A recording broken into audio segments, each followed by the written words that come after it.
to share with us what the minority intends to do going forward in the light of the comments from the BoG Governor. Hello, good evening, sir. Welcome to Eyewitness News.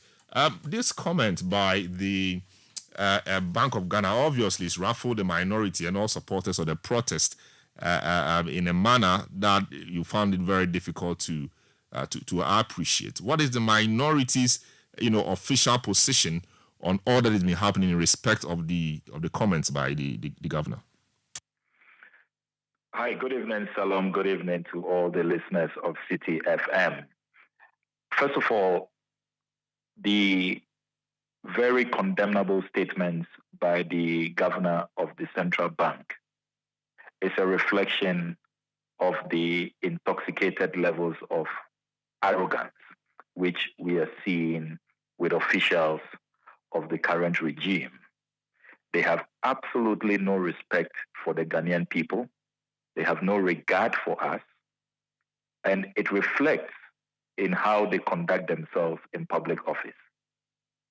How can you call Ghanaians, thousands of Ghanaians, don't even focus on the minority. It was not only 137 NDC MPs who demonstrated this week. You saw thousands of Ghanaians from all walks of life. And these are people whose taxes take care of you, whose taxes pay you, whose taxes you have so mismanaged. We have all seen the 2022 financial statement of this governor, which is such a damning verdict of his stewardship. And look, Salom, Ghanaians have seen many governors, numerous governors. We saw Agama, we saw His Excellency Emisata, we saw Ablakwa, we saw Wampa. We saw Dr. Dufo. Never have we heard or seen any governor use such unprintable, such insulting, such condescending, and such discourteous language against Ghanaians. And what is our crime? We have exercised a constitutional right, the right to demonstrate. It's enshrined in our constitution.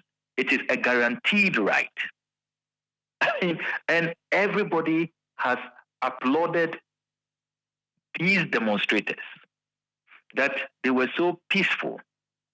Even when the police changed our route, placed some impediments, barricaded, and we couldn't get close to the Bank of Ghana. They did not pelt stones. They did not hurl insults or invectives. They allowed leadership to walk across the barricades that were erected to go present this petition. The demonstrators were so law-abiding. They were so understanding. Meanwhile, all these former governors that we speak of, they are governors who impacted on us positively. They are governors who you could have said that probably because they never made losses, they may even have been allowed some liberties. You are the only governor who has made unprecedented losses of 60.8 billion. The only governor in our history who has recorded a negative equity of 55 billion. The only governor who has printed money in violation of Section 30 of your Act without parliamentary approval. The law is clear. If you are going to print money, engage in quantitative easing, way in excess of 5% of the previous year's revenue, you must go to Parliament for approval. You flagrantly violated that provision of your own law. All of these former governors who treated us with respect, who were courteous, who never used foul language, who never insulted us, did not do what you have done. If we should really be looking at hooliganistic conduct between you, who has broken all these laws, including breaking the Procurement Act, that BoG project. Look, first of all, after creating this crisis, this mess, thanks to Governor Addison, as we speak, more than 50,000 former bank workers have lost jobs. I have mates who were managers who are now Uber drivers.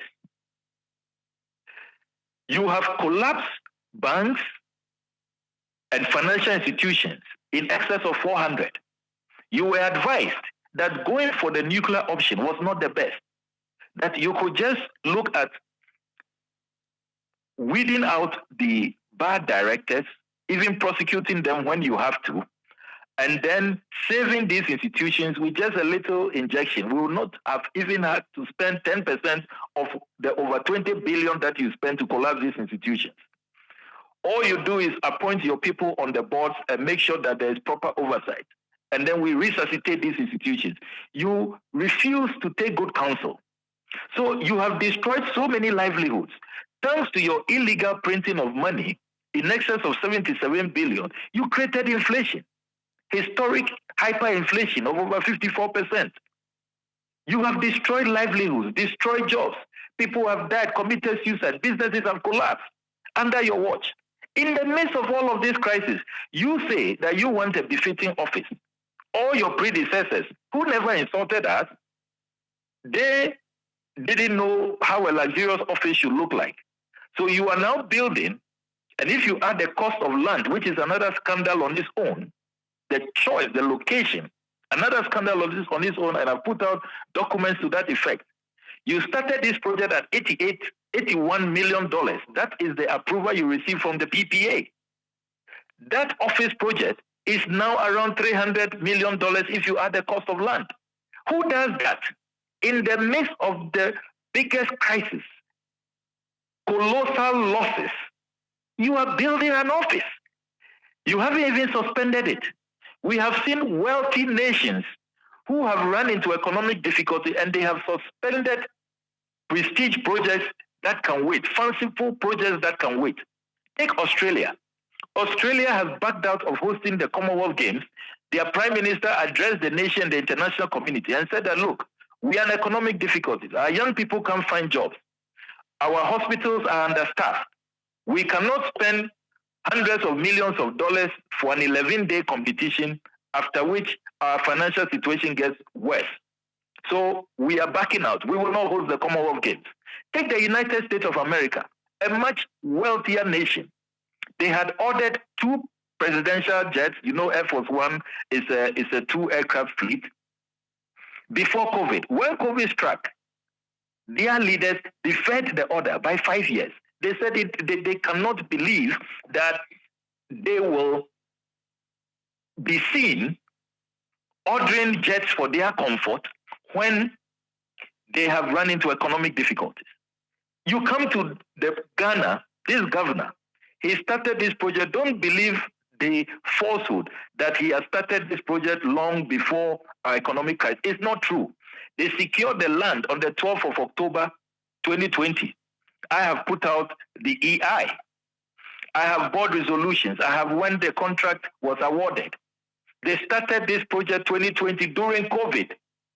Actual construction began in 2021 when they were making losses, and they have continued. Are we in good times? At the time you have made losses of 60.8 billion. You have destroyed so many livelihoods. So who really should be angry at who? You have created this mess, and then you turn around and describe the victims of your bad policies, the victims of your illegal conduct, the victims of your indiscretion, the victims of your terrible mismanagement. If you read the 2022 financial statement, look at the expenditure patterns of this governor. You spend 131 million cedis on so-called vehicle maintenance. It could have bought you a whole new fleet. You spend over 70 million on travels, over 30 million on so-called communications, over 2 million on watches. I mean, total reckless conduct. And then after all of this, you add insult to injury and call thousands of demonstrators hooligans.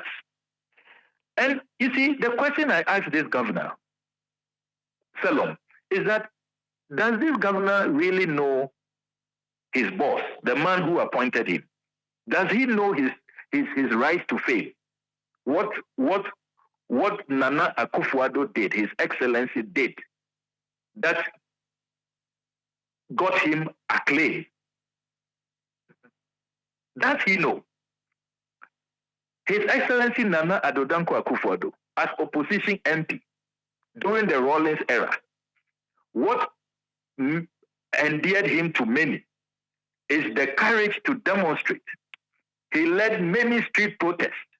So, logically, what is this governor saying? He is virtual, because he says that as MPs you have other channels and you decide to demonstrate. Yes, I think that. So you are hooligans. Yes, so logically, this governor is calling President Akufo-Addo a hooligan. And what does that make him, he himself, accepting appointments from a hooligan? Not necessarily, but let's dissect what he says. He says that the protest, in his view, was completely unnecessary.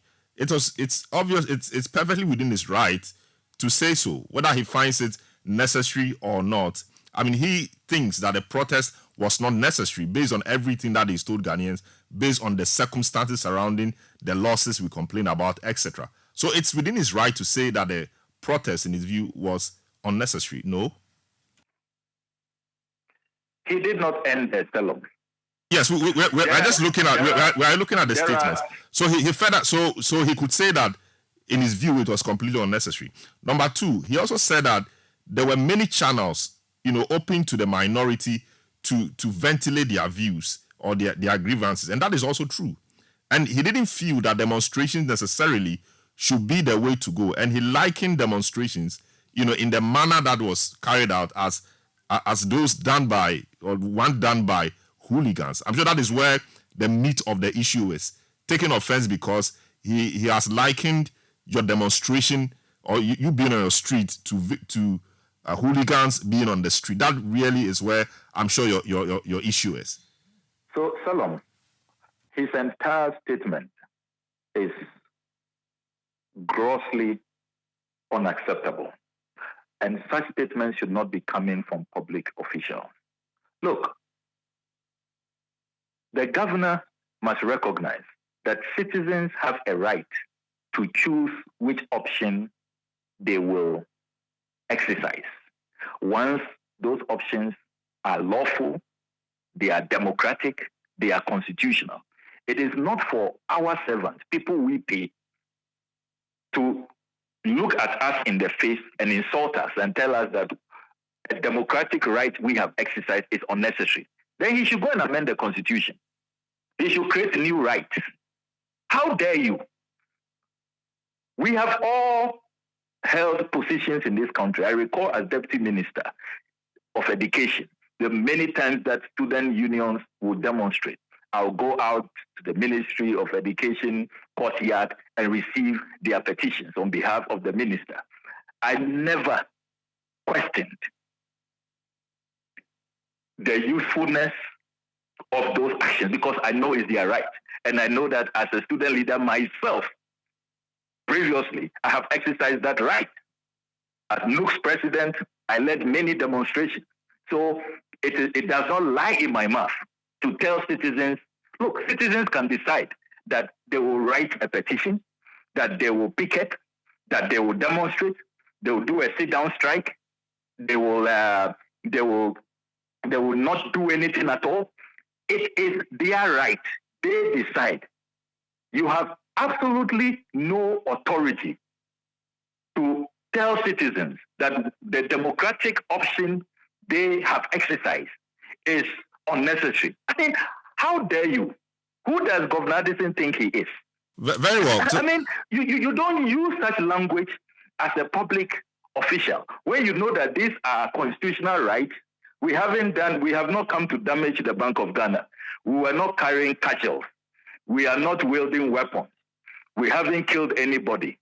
We have not destroyed any property.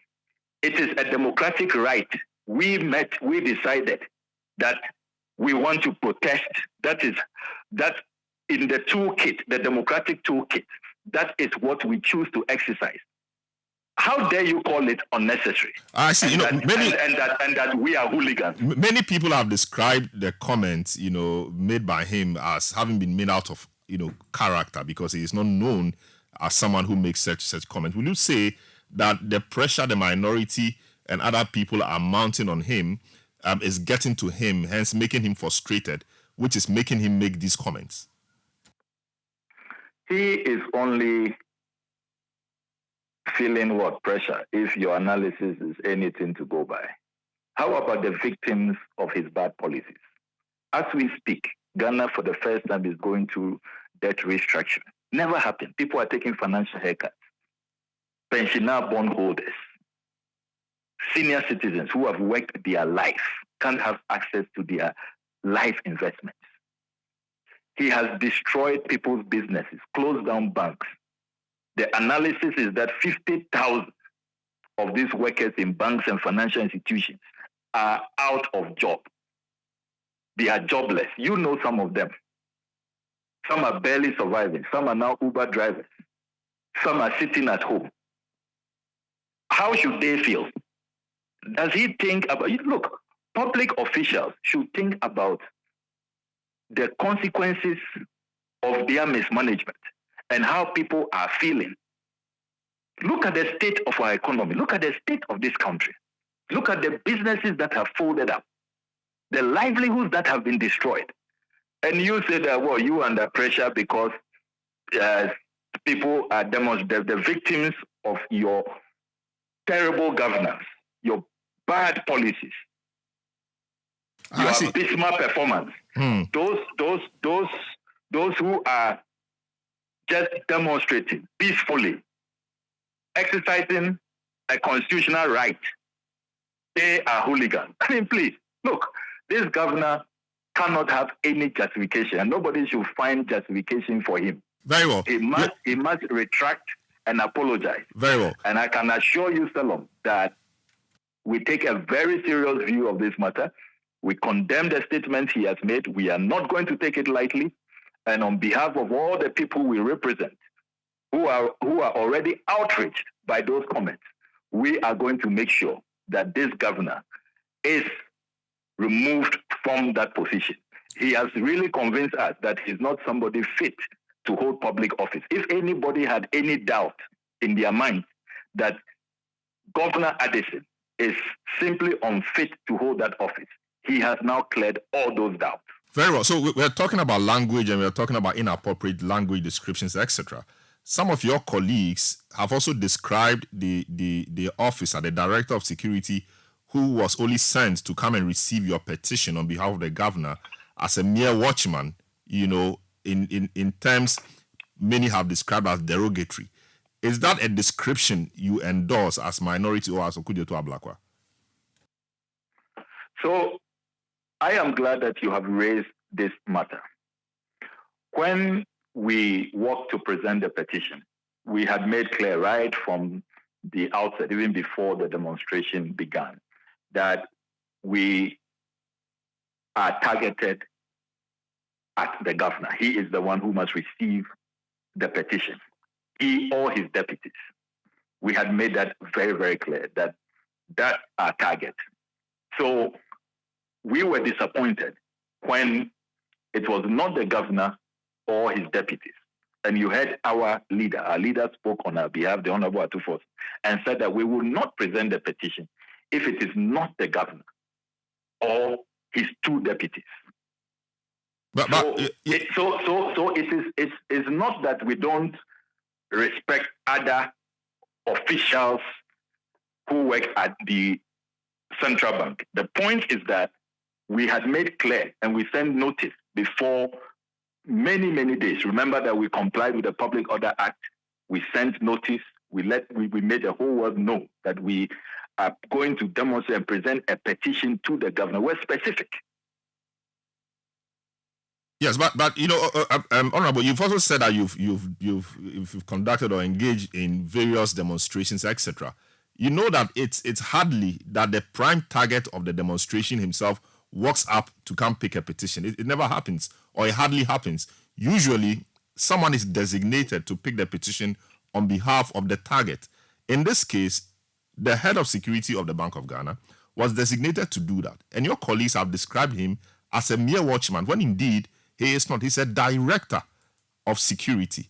So I'm asking whether it is a description you endorse, because many have said that is derogatory. To be fair to my colleagues, they did not know who, and even me who was close to the action when I saw the gentleman approach, I'd not met him before. He's not somebody who's known out there, who's done media and all of that. So I do not believe or think that description that they sent a watchman was meant to be derogatory. Nobody knew even his position. All we were told was they sent a security man. That's what the police command told us, that you guys won't get the governor. So people heard security man. They've sent a security man to receive it. And certainly that made people flare up. And then you had the statements that they have sent a watchman and all of that. I don't think they meant it derogatory. They did not use that expression to mean that they don't respect the gentleman who was sent. Let's put things in context. The demonstrators wanted to present a petition to the governor. They had made it clear. And they wanted respect, the governor or his deputies. So I do not believe that the use of watchman by some of my colleagues was meant to be derogatory. I think that the context should be well outlined. I see. So the position of the minority really is that the building as we have it is gone to a certain point. Your point is that given the economic situation or the context we find ourselves in, the building project should be stopped until things get better. Is that it? Absolutely. We insist. Look, already this project is such a tax guzzler. A project which starts at $81 million. That's what the board approved. That is what PPA approved. And I intercepted all those documents. I have published the PPA approval. $81 million. And that is a lot of money. Look, other countries are doing marvelous things with $81 million. Amazing things. I mean, the last time this private man who's put up a salt factory, the president went to commission, and there was a lot of fanfare. Many people were amazed at how huge it was. It was around the same figure, about $88 million for that Ada salt factory. So $81 million, I mean, is already a huge sum that one would have thought they would have stayed within budget. As we speak, that project has spiraled out of budget. It brings memory of National Cathedral. And these and it brings memories of Saglemi as well. Can't help themselves. I'm saying that it brings memories of Saglemi as well. No problem. I mean, it's good to remember all of those things. So it's the main reason. It makes the point. It emphasizes the point I'm making, that a project which has spiraled out of control and is still skyrocketing. As we speak, if you add the cost of that land, which is under litigation, and an encumbered land which has a loan facility, hanging like a sort of Damocles, you are talking within the region of $300 million. I mean, who does that at a time of major financial distress, at a time of a meltdown, at a time that your reserves are depleted? According to the IMF, it's going to take us probably another 5 years before we can rebuild our reserves. So I think this is a no-brainer. You don't need any expert to tell you I mean, it's like you have run into financial difficulty domestically in your private life. You're probably out of job. You can't pay your children's school fees, and then you are throwing a lavish party because it's your birthday. Very well. It makes no sense. Yes, it's just ridiculous. Before you go, you've also accused the Ghana Airport Company Limited of leasing lands to a company known as Heaven Builders Limited. And in your latest post on your socials, you actually allege that individuals behind the Frontiers COVID-19 airport testing program are the same people pushing for the sale of lands around the airport. This is such a serious thing to say. What really is the basis of you saying so? Tell us more about this. Yes, the Heaven scandal is another classic case of create, loot, and share. It is absolutely unbelievable that the airport lands, which should be preserved for future expansion and for more profitable ventures, the Ghana Airports Company Limited, and in the offer letter dated 16 December, signed by the Managing Director, Mrs. Pamela Jamson Tete, they state that they have approval from the Finance Minister, and from that, and for that matter, the President. Shocking. And that offer letter virtually gives away 38 acres of land, the airport 93-acre land, the prime land that is left. They're giving away 38 acres to this company with no track record. And yesterday I published their articles of incorporation. They have a stated capital of a paltry 5,000 cedis. And they say they have only one employee. I mean, can you believe that? And this is the company that has been given prime land.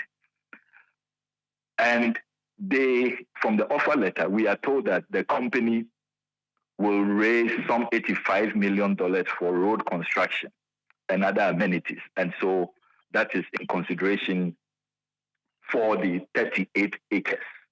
A company which has no track record. Look, if the Ghana Airport Company Limited wants to raise some capital, some equity, some money for road construction to do their Airport City Phase 2 project, they don't need a middleman. The land is in their name. They have title to it. They can put together a local consortium of banks and raise whatever money they are looking for. And what is shocking is that $85 million they speak of, nobody knows how that figure came about. Some figure from the skies. There's no serious valuation that has been done. And there's, even when you read the offer letter and the agreement, there is no basis to know from an independent assessor. There's no mechanism to know that indeed $85 million has been spent.